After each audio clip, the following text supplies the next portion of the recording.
e nós vamos ler esse texto que fala sobre a vida diária dos cristãos primitivos.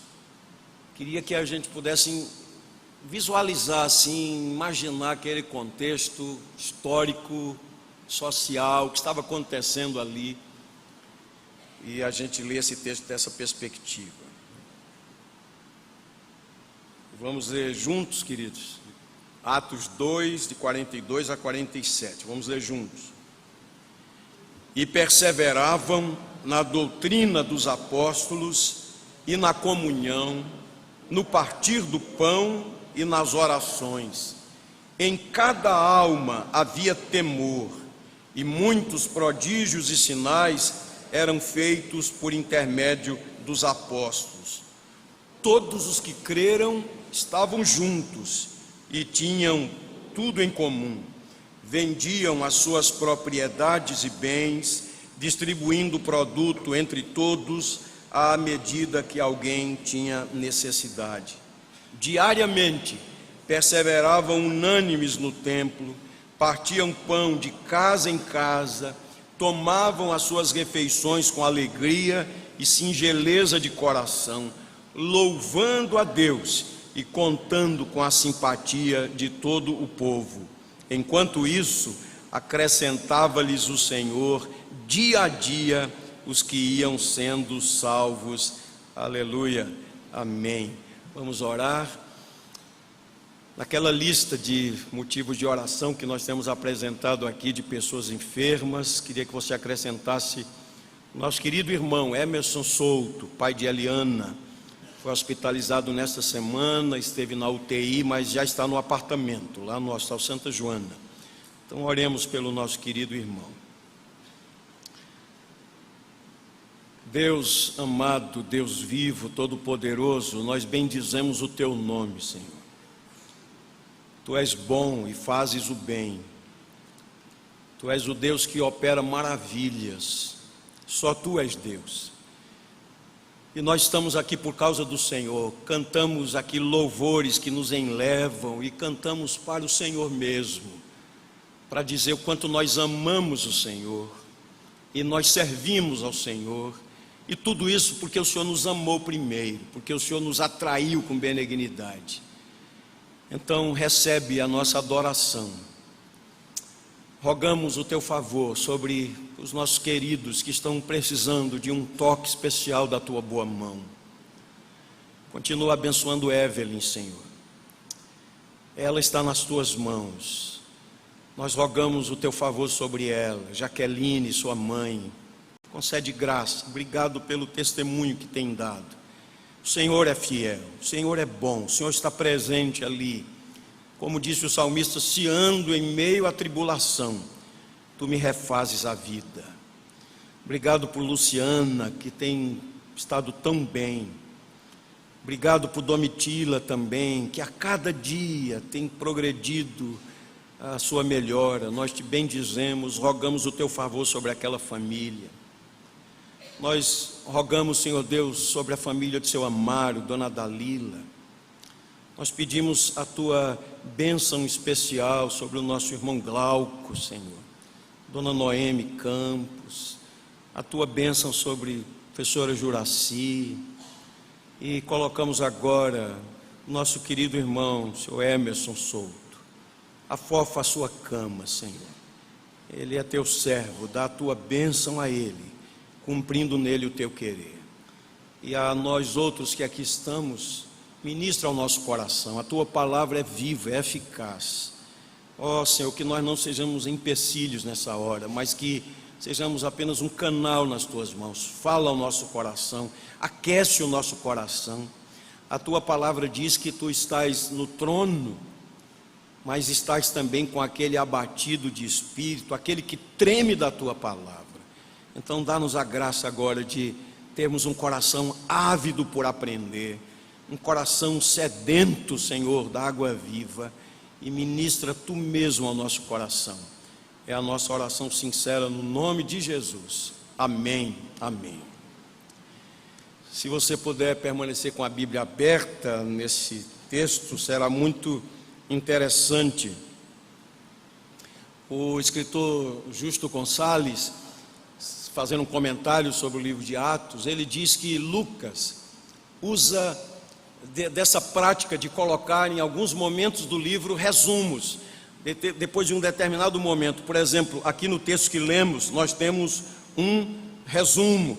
Quando a gente vai aqui para o capítulo 4, por exemplo, a partir do versículo 32 até o verso 35, temos um outro resumo, falando sobre a comunidade, da multidão dos que creram. Era o coração e a alma, ninguém considerava exclusivamente sua nenhuma das coisas que possuía, tudo, porém, lhes era comum. Quando a gente vai para o capítulo 5, de 12 a 16, ele faz um outro resumo, depois do que acontecera a Ananias e Safira. A Bíblia diz que um temor do Senhor tomou conta de toda a igreja, e o texto diz: muitos sinais e prodígios eram feitos entre o povo pelas mãos dos apóstolos, e costumavam todos reunir-se de comum acordo no pórtico de Salomão. Mas dos restantes ninguém ousava ajuntar-se, porque o povo lhes tributava grande admiração. Você vai para o capítulo 6, versículo 7, ele faz um resumo também. Crescia a palavra de Deus em Jerusalém, e se multiplicava o número dos discípulos, também muitíssimos sacerdotes obedeciam à fé. Você pode imaginar que coisa fantástica, agora muitos sacerdotes, não apenas muitos, muitíssimos sacerdotes abraçavam a fé. Capítulo 9, 31, ele faz um outro resumo. Depois da conversão de Saulo, a igreja, na verdade, tinha paz por toda a Judéia, Galiléia, Samaria, edificando-se, caminhando no temor do Senhor e no conforto do Espírito Santo, crescia em número. Nós podemos avançar um pouco lá no capítulo 19, versículo 20, diz: assim a palavra do Senhor crescia e prevalecia poderosamente. No último capítulo, que fala sobre a prisão de Paulo em Roma, a primeira prisão em Roma, diz assim, os últimos 2 versículos, capítulo 28: por 2 anos permaneceu Paulo na sua própria casa que alugara, onde recebia todos os que o procuravam, pregando o reino de Deus, e com toda a intrepidez, sem impedimento algum, ensinava as coisas referentes ao Senhor. Então, Gonçalves diz que esses resumos estão em todo o livro. Houve perseguição, houve tribulação, houve adversidade, mas a igreja caminhava, a igreja avançava, a igreja crescia, a igreja estava em paz, a igreja era purificada e ela estava causando impacto. Então, que Deus nos dê a graça de escrevermos uma história assim para a glória de Deus, né? Não nos acomodarmos, não ficarmos estagnados, mas entendermos que temos uma missão aqui, que nós estamos caminhando, que nós somos discípulos, e essa é uma marca muito forte do discipulado. Olhe comigo agora para o contexto do texto que acabamos de ler. Alguns eventos preciosos aconteceram.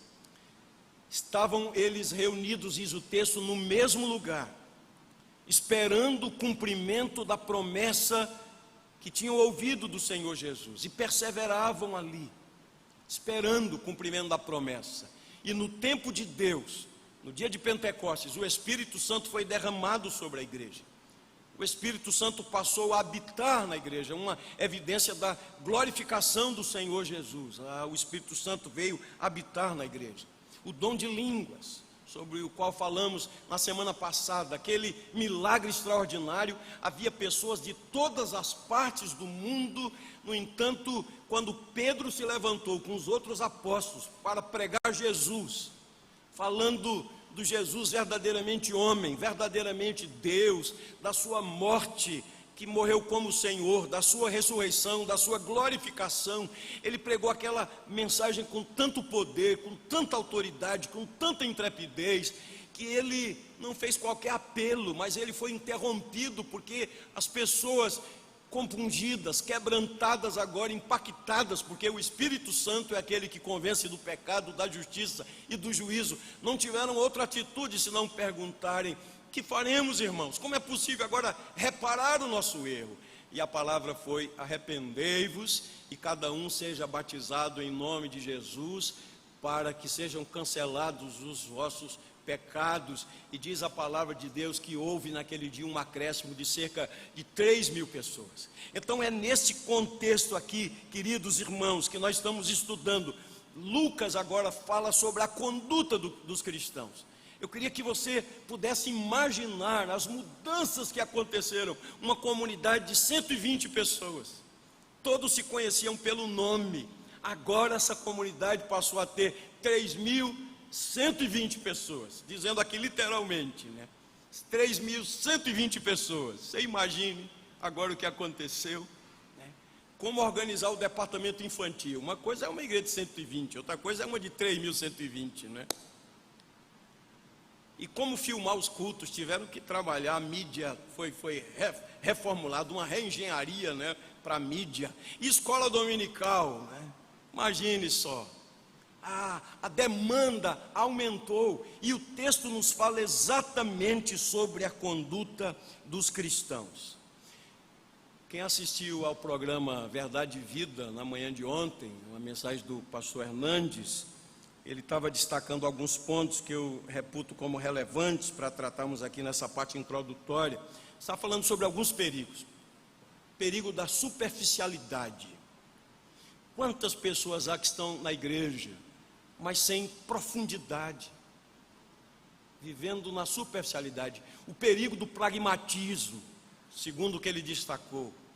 Pragmatismo é uma praga que tem invadido as igrejas. A pergunta que é feita não é: isso é verdade? A pergunta é: isso funciona? Dá certo? Essa é a pergunta que é feita. Isso é pragmatismo.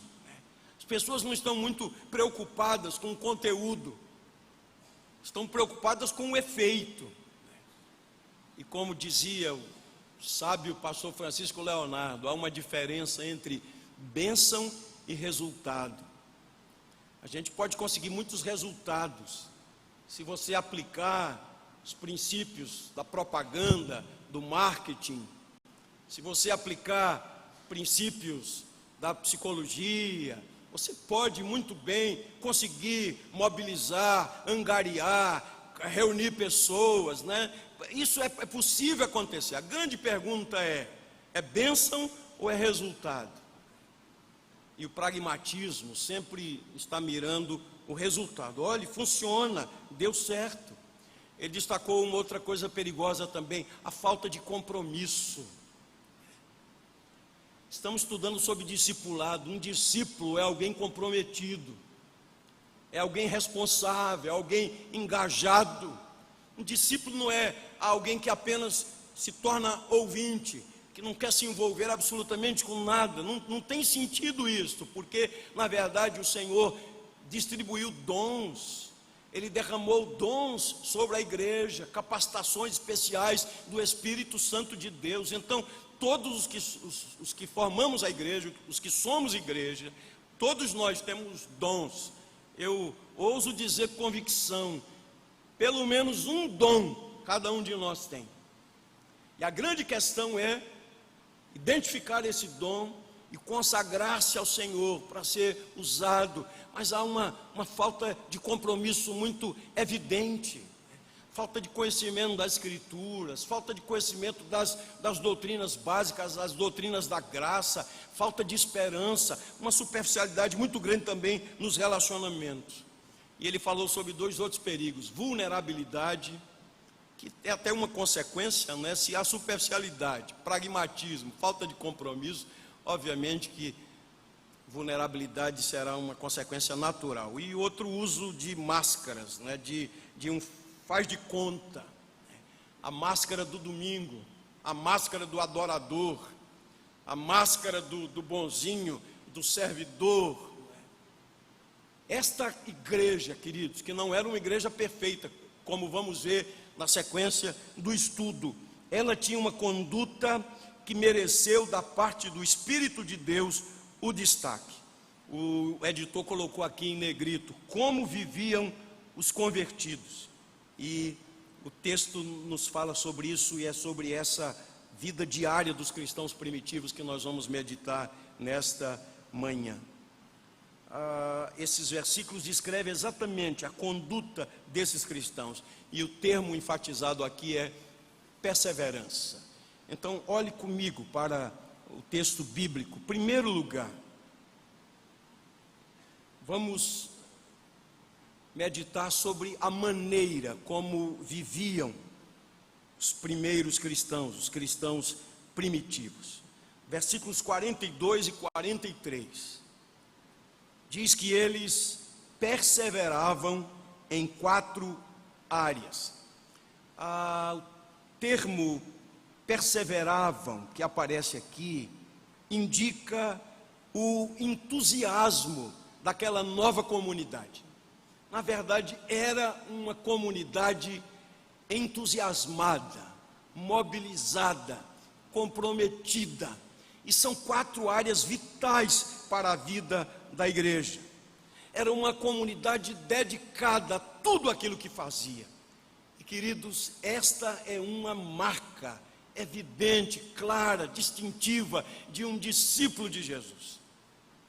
É esse compromisso, é essa perseverança, é esse entusiasmo na fé. Em primeiro lugar, aqui, subdividindo, né? Nós estamos falando sobre a maneira como eles viviam.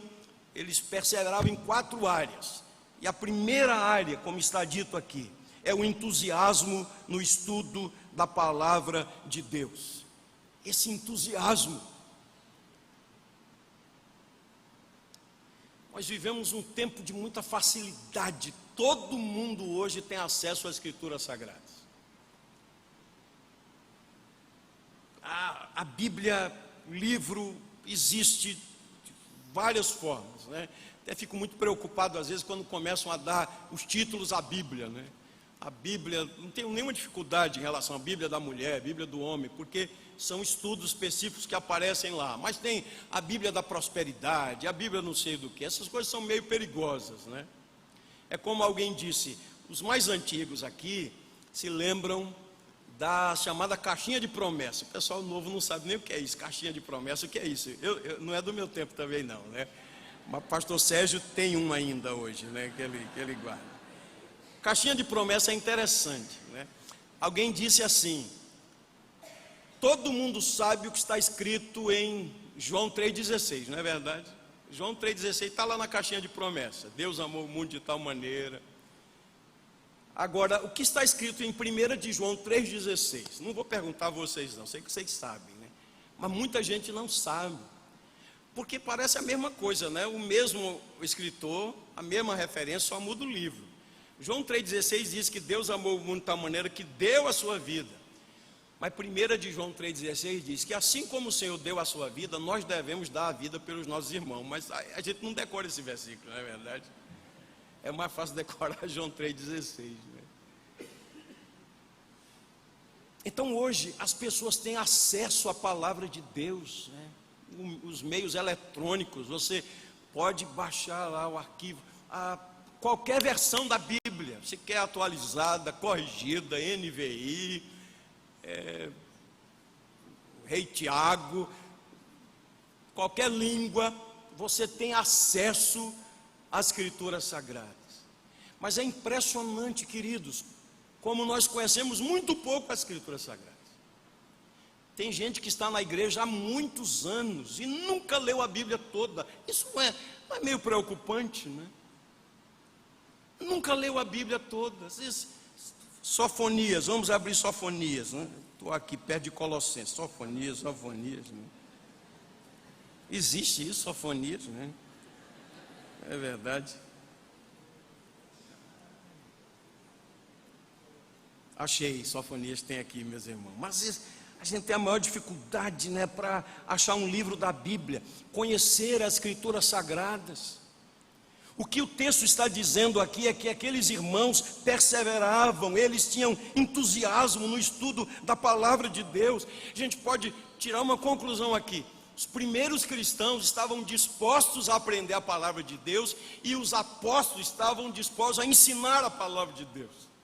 Então as duas coisas se uniam. Sabe, nós evangélicos, crentes, protestantes, nós já fomos conhecidos como o povo da palavra. Era fácil identificar um crente por causa da Bíblia, um livro de capa preta. Na nossa região aqui, a região agreste, por exemplo, no início do século passado, muitos exemplares da Bíblia foram queimados em praça pública. Havia uma perseguição muito grande contra os cristãos. Mas o povo de Deus era sempre conhecido por causa do livro, era o povo do livro, da palavra. Hoje é até comum a gente vem para o culto sem a Bíblia, né? E é certo que alguns têm aí no seu smartphone, né? Às vezes até você pode censurar alguém, olha, na hora da pregação está lá, está vendo seus e-mails, lendo seus e-mails, né? Mas está lendo a Bíblia mesmo, a palavra de Deus.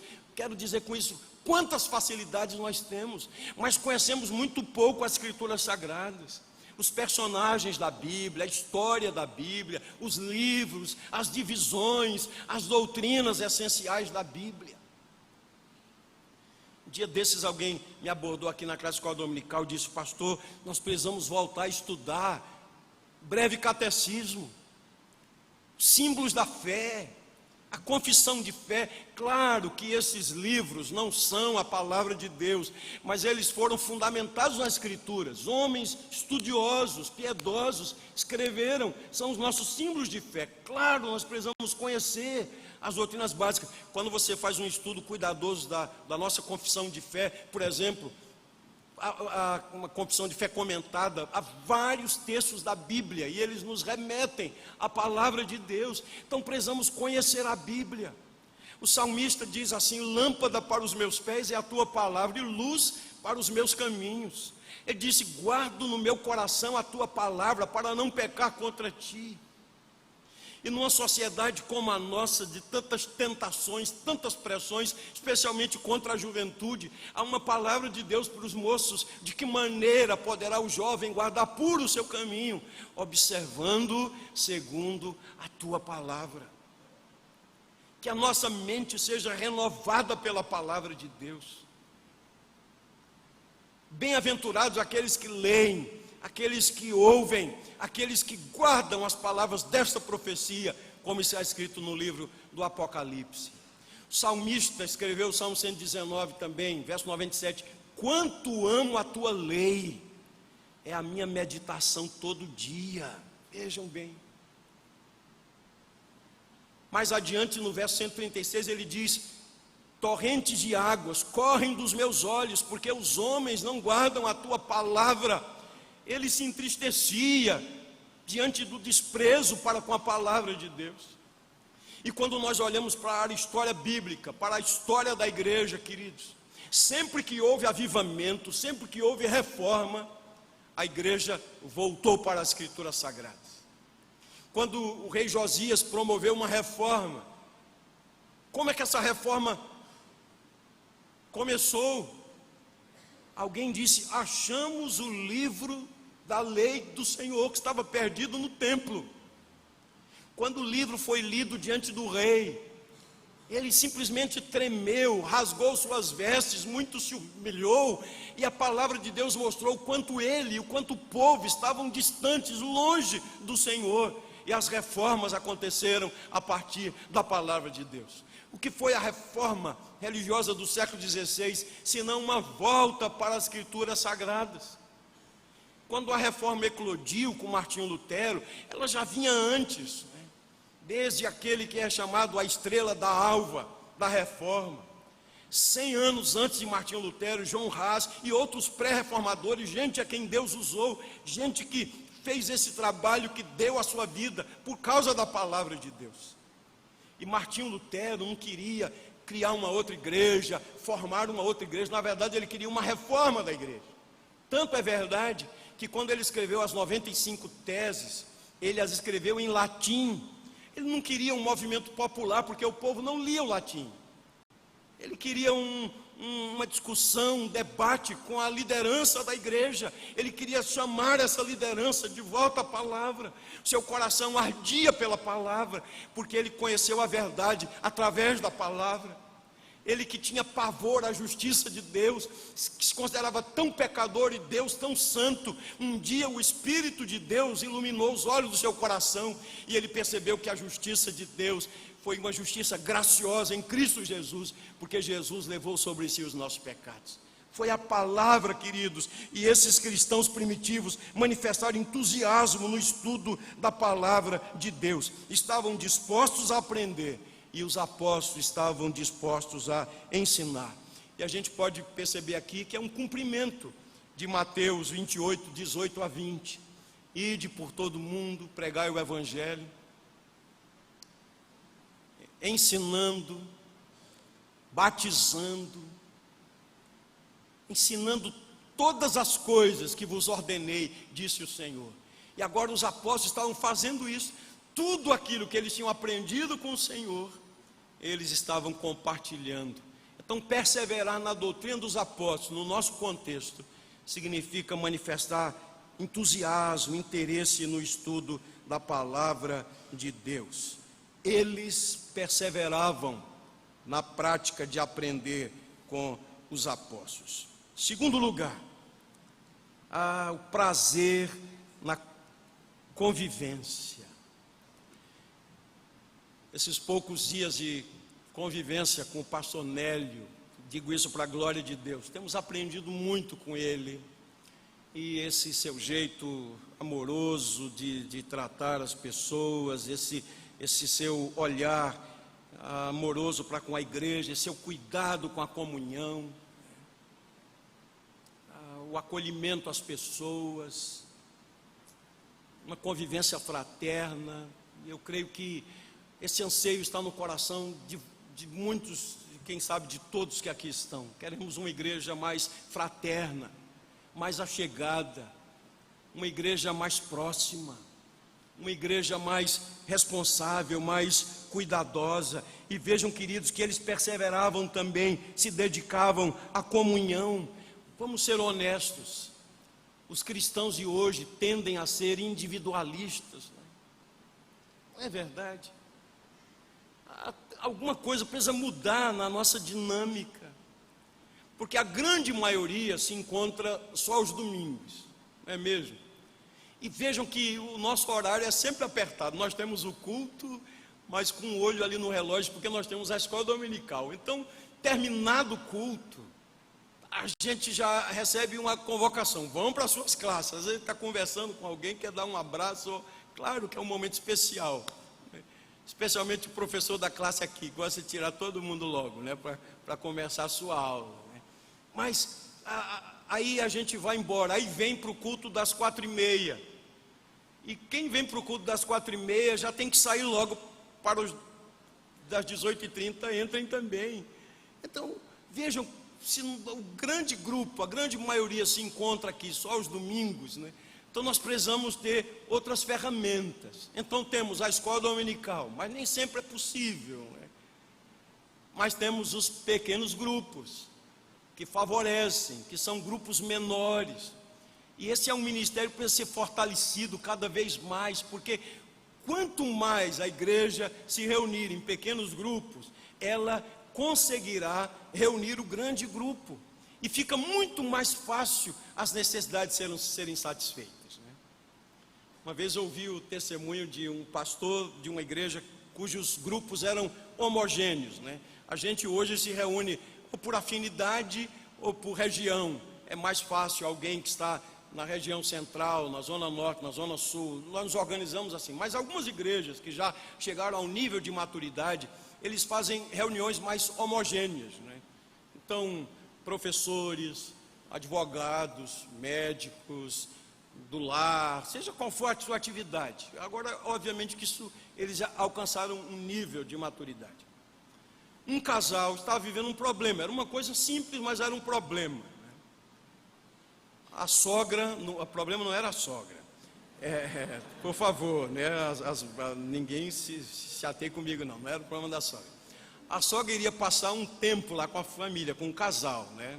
A mãe da esposa. Só que ela tinha um cachorro, e o marido detestava cachorro e não queria.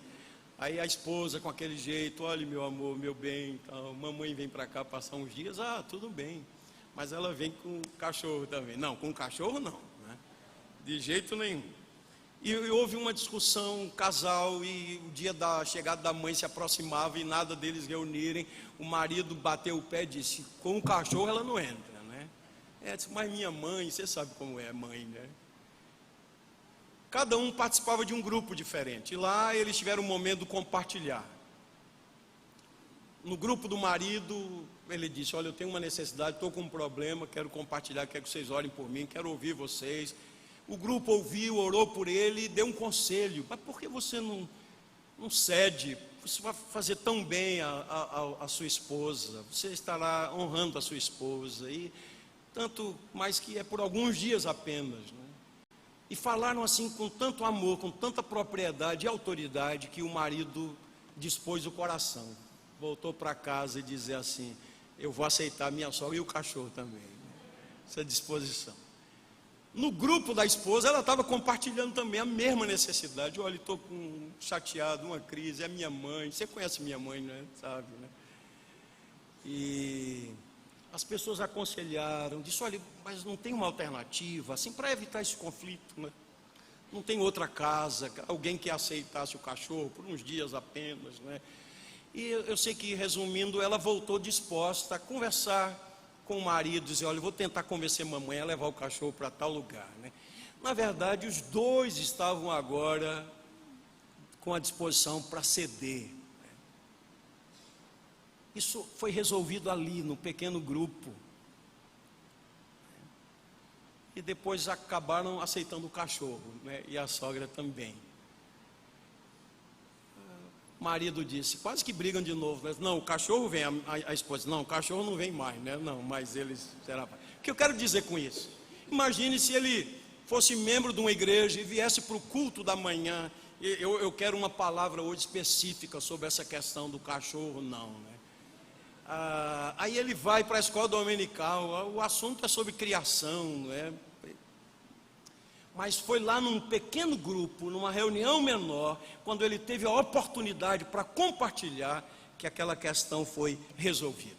O que a gente pode entender aqui, resumidamente, é que havia naquela comunidade compartilhamento, solidariedade. Diz aqui o texto que em cada alma havia temor, e eles perseveravam na comunhão dos apóstolos, na doutrina dos apóstolos, na comunhão, no partir do pão, nas orações. Na verdade, a igreja é caracterizada por um relacionamento próximo de parceria. Eu já disse desse púlpito, às vezes nós estamos assentados ao lado de alguém, e essa pessoa está sangrando por dentro, está clamando, tem uma necessidade específica, profunda, está precisando de um ombro amigo, de um ouvido amigo, está precisando de socorro, de uma orientação, e o máximo que a gente faz é dar um abraço, dar um sorriso assim: oi, tudo bem? Como? A gente convencionou a perguntar assim: vai tudo bem? Como é que está você? A gente nem espera a resposta, né? A gente já sai, já vai perguntar para outra pessoa, né? Então, comunhão, eles tinham prazer na convivência. A igreja, como eu disse, é caracterizada por um relacionamento próximo de parceria, mutualidade. A Bíblia fala muito sobre isso. Nós somos membros uns dos outros. Terceiro lugar, estamos falando sobre a vida diária daquela igreja, não é? A outra palavra que resume muito bem o que está aqui no texto é adoração. Era uma igreja que se dedicava ao estudo da palavra, é uma igreja que tinha prazer na convivência, e era uma igreja adoradora. Em cada alma havia temor. A igreja é uma comunidade adoradora, um discípulo é um adorador. E vejam, queridos, olhando aqui para o texto, que há aspectos formais e aspectos informais na adoração. Obviamente que há momentos mais solenes, como o do culto público, o culto dominical, tem uma solenidade, tem uma liturgia. Então, os aspectos formais devem ser levados em conta. No entanto, há o aspecto da informalidade. Eles se reuniam de casa em casa, lá no templo, mas também de casa em casa. Tomavam suas refeições com alegria, com singeleza de coração. Em cada alma havia temor. Adoração no templo, adoração nas casas, celebração da ceia do Senhor. E quando eles celebravam a ceia, se lembravam da morte, da ressurreição, da glorificação e da volta de Jesus. Então é isso que deve marcar a nossa convivência. Resumindo, adoração em comunidade, porque o cristianismo é uma fé comunal. Na verdade, estavam eles ali adorando em comunidade. Essa história de que, eu posso adorar em casa, muito bem, lá eu leio a Bíblia, eu canto. Queridos, eventualmente a gente pode vivenciar situações assim, mas o normal é que nós adoremos enquanto comunidade do povo de Deus. Alegrei-me quando me disseram: vamos à casa do Senhor, vamos cantar, vamos louvar, vamos bendizer, vamos ouvir o que Deus tem a nos dizer. Uma comunidade de adoração. E em quarto lugar, falando sobre a conduta diária daquela igreja, a palavra oração. Às vezes a gente tem uma leitura meio equivocada da oração. A gente vê a oração como desempenho. Consegui orar 15 minutos essa semana. Que bom, graças a Deus. Consegui orar todos os dias essa semana. Ótimo. Mas a oração não deve ser medida assim. Oração é relacionamento. Chamados teólogos da espiritualidade, James Houston, por exemplo, esses homens falam muito sobre isso. Ricardo Barbosa. Adoração é relacionamento, é o desenvolvimento de uma amizade com Deus. Nós estamos na presença de Deus. Então adoramos, louvamos, intercedemos, suplicamos, confessamos, pedimos direcionamento. Às vezes nos ajoelhamos em oração. Às vezes a nossa oração é emergencial, como aquela de Neemias. Estava ele diante do rei, copeiro do rei. O rei disse: tem alguma coisa estranha com você, nunca vi você triste. Tem que ser tristeza de coração. E você sabe a função estratégica de um copeiro. Ele era responsável para impedir que, por exemplo, o rei fosse envenenado. E havia muitas conspirações. Então quem tomava do vinho antes era ele, quem provava a comida antes era ele. E quando um copeiro se apresentava assim meio esquisito, o rei já ficava desconfiado. Isso aí está querendo conspirar, não é? E Neemias disse: como não estaria triste o coração do teu servo, se a cidade onde estão os sepulcros dos meus pais está assolada, os muros derribados, as portas queimadas, o povo vive lá em grande miséria. Neemias já havia orado, jejuado, chorado, clamado, e agora diante do rei, o rei faz um pedido assim. Ele não teve nem tempo para pensar muito. O que você quer que eu faça? Me diga. E diz o texto que ele, ali numa oração muito rápida, né? Uma breve oração, muito curta, porém muito eficaz, ele pediu a Deus a orientação, a sabedoria, e fez o pedido, e o rei lhe atendeu. Então às vezes é assim mesmo, né? Às vezes a oração é como a de Jesus antes de chamar os discípulos. Se a gente fizer uma interpretação literal ali, ele passou uma noite inteira orando antes de chamar os discípulos. Às vezes é assim, mas a oração sempre tem que ser vista como um relacionamento. Nós precisamos nos dedicar à oração com o mesmo afinco com que se dedicavam aqueles cristãos primitivos. Como disse alguém com muita sabedoria, o Espírito Santo é um espírito de oração. Ele ora 24 horas por dia. E a pessoa argumentou da seguinte maneira: olhem para a vida de oração dos apóstolos nos evangelhos e olhem para a vida de oração deles no livro dos Atos dos Apóstolos. Que mudança profunda. Aqueles discípulos que não oraram sequer uma hora com Jesus, lá quando estava no Getsêmani, nem uma hora vocês puderam orar comigo. Estavam com os olhos pesados, com sono. Agora era diferente. Quase que em todas as páginas do livro de Atos a gente lê alguma coisa sobre oração.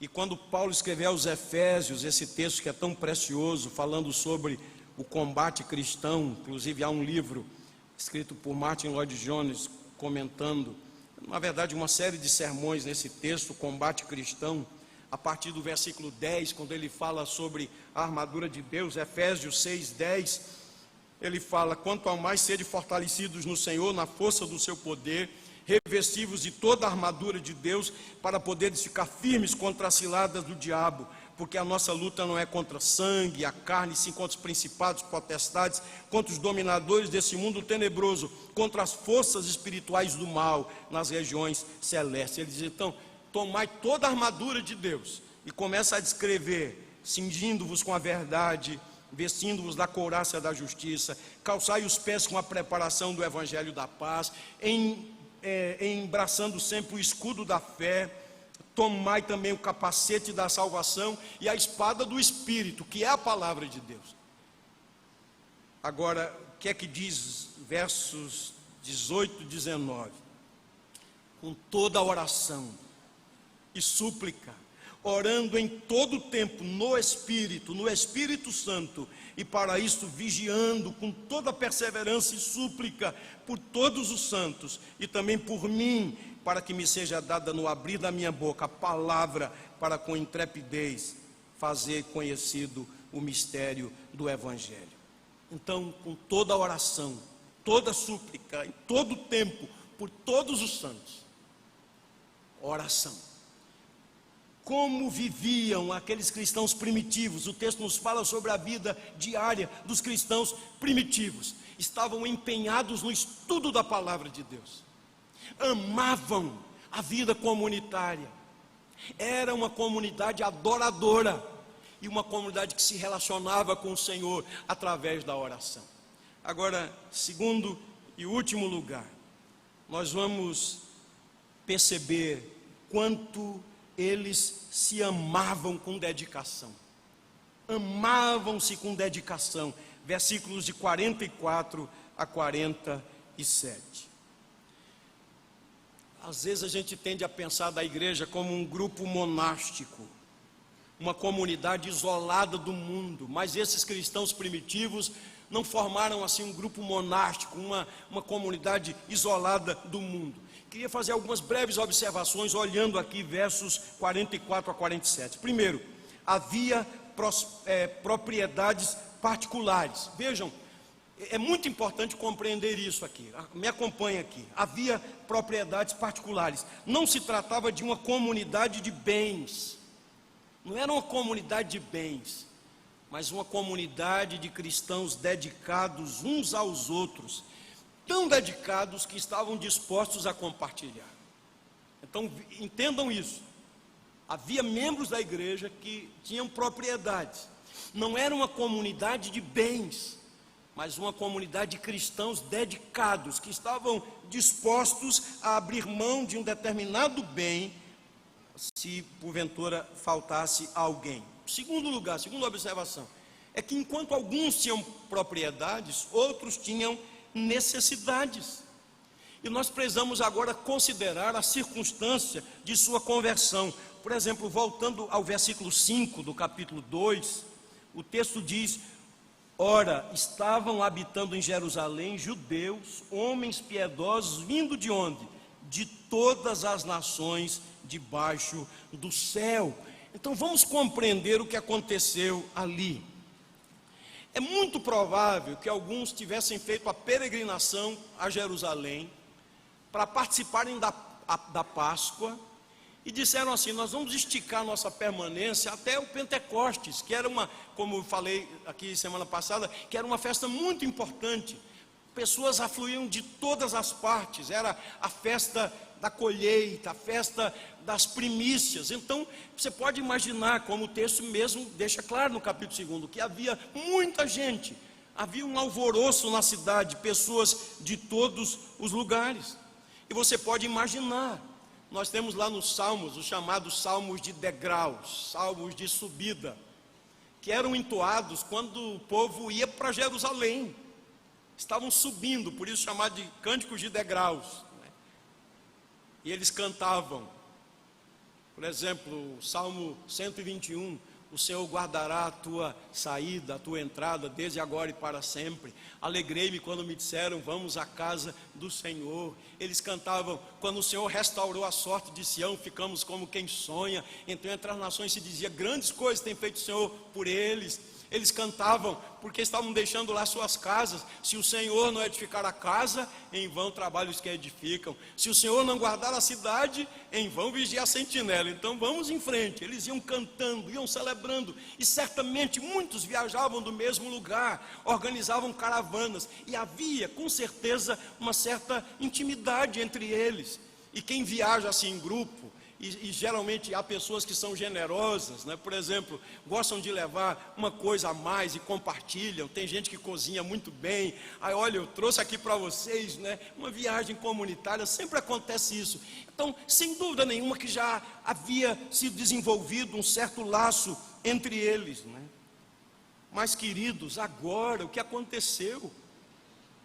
Eles se converteram a Jesus, foram batizados, formaram a igreja, e a gente pode entender aqui pelo contexto que muitos deles não voltaram para casa. Então você imagine, eles viajaram com a roupa do corpo, como se diz, ou com alguma outra peça lá para trocar nos dias, uma viagem planejada. Quem sabe planejaram 50 dias de viagem. Alguns tinham parentes, outros tinham conhecidos, mas e agora? E esse povo todo? Como alimentar esse povo? Como cuidar desse povo? Onde é que eles vão morar? Então certamente começaram a brotar algumas necessidades. E os necessitados começaram a ser socorridos. Vejam o verso 45. Vendiam suas propriedades e bens, distribuindo a medida entre todos, à medida que alguém tinha necessidade. É muito bom entender isso. Não se tratava de uma comunidade na qual tudo pertencia a todos. É bom, porque estou enfatizando isso. Não era uma comunhão de bens, uma comunidade de bens, mas uma comunidade de cristãos. Na verdade, era uma comunidade de mordomos, conquanto alguns fossem proprietários legais. Eles tinham essa consciência: tudo pertence ao Senhor, nós somos mordomos. Mas estão entendendo o que estou querendo dizer? Que houve necessidade do desprendimento da parte daqueles. Só para a gente compreender bem o que estou tentando dizer, os verbos que aparecem aqui, vender, distribuir, se encontram no tempo verbal imperfeito. É uma indicação de que a venda e a distribuição eram ocasionais. Não é que eles venderam tudo ao mesmo tempo, vamos fazer aqui o leilão da casa própria. Não, mas eram ocasionais. À medida que alguém tinha necessidade, então alguém se desfazia de um bem, vendia aquela propriedade, tomavam aquele valor, depositavam aos pés dos apóstolos, e aquela necessidade era suprida. O que é que nós aprendemos aqui? Nós somos uma comunidade de pessoas, de cristãos em torno da pessoa de Jesus. Cada um de nós tem seus bens, suas propriedades, alguns planejam. Há uma consciência, tudo é de Deus, nós somos mordomos. Então, quando nós temos essa consciência que tudo é de Deus, então o nosso coração também se dispõe a compartilhar, a ajudar, a socorrer. É isso que os cristãos primitivos faziam. Os bens eram distribuídos à medida que alguém tinha necessidade. Vejam, um raciocínio lógico: se todas as propriedades pertencessem a todos os membros da comunidade, o texto não mencionaria que alguns tinham necessidade e outros tinham propriedades. Mas na verdade eles se dispuseram a ajudar. Oh, queridos irmãos, eles tinham um propósito quando estavam juntos. Eles queriam adorar, eles queriam bendizer a Deus, eles queriam exaltar o nome do Senhor, eles serviam ao Senhor de todo o coração. E não é sem razão, concluindo, que essa comunidade saudável crescia rapidamente. Segunda parte do verso 47. Enquanto isso, acrescentava-lhes o Senhor dia a dia os que iam sendo salvos. Um cristão anônimo do primeiro século teria dito, ficou lá o registro na história: se nós distribuímos as coisas espirituais, por que não distribuímos também as coisas materiais? Se nós oramos juntos, se nós nos cuidamos uns dos outros, por que não compartilhamos também as coisas materiais? Aquela comunidade era uma comunidade inclusiva, uma comunidade exemplar. Os métodos são flexíveis, os princípios, porém, são eternos. E eu queria fazer aqui algumas aplicações para a gente concluir. Primeiro, acrescentava-lhes o Senhor dia a dia os que iam sendo salvos. Quem dá crescimento à igreja é o Senhor. É Ele quem faz esse milagre. Porém, a igreja precisa dar testemunho. E a igreja estava dando testemunho através desses vários aspectos, né?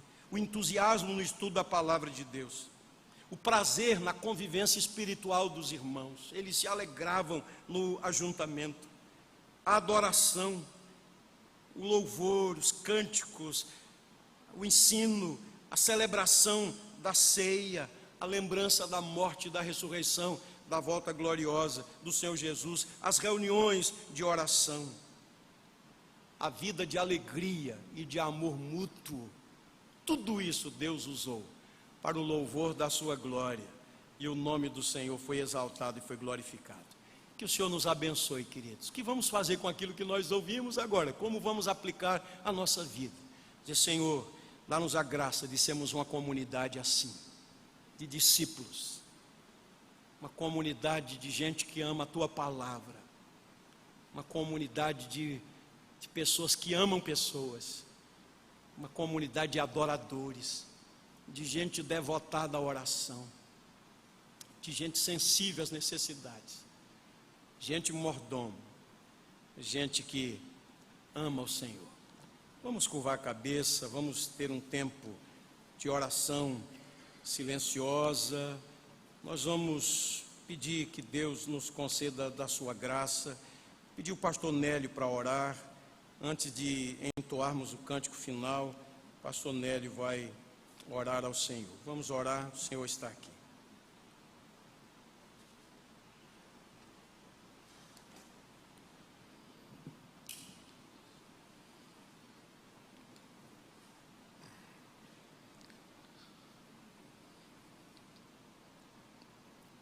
É maravilhoso, Senhor, saber que o Senhor é o mesmo de ontem, de hoje e para sempre será o mesmo.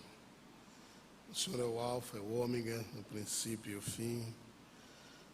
E a Tua palavra, Senhor, nos relembra que ela é mesmo e vai continuar sendo o nosso único norte a seguir.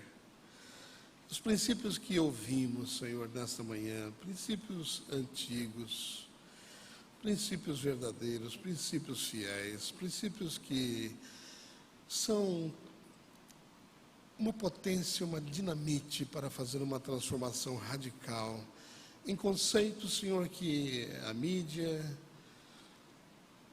tanto escrita quanto falada, tem proclamado em alto e bom som que ela é a verdade. E aqui estamos nós com os nossos corações compungidos, Senhor, diante deste impactante momento de tomarmos aquela decisão que o Senhor deseja que tomemos.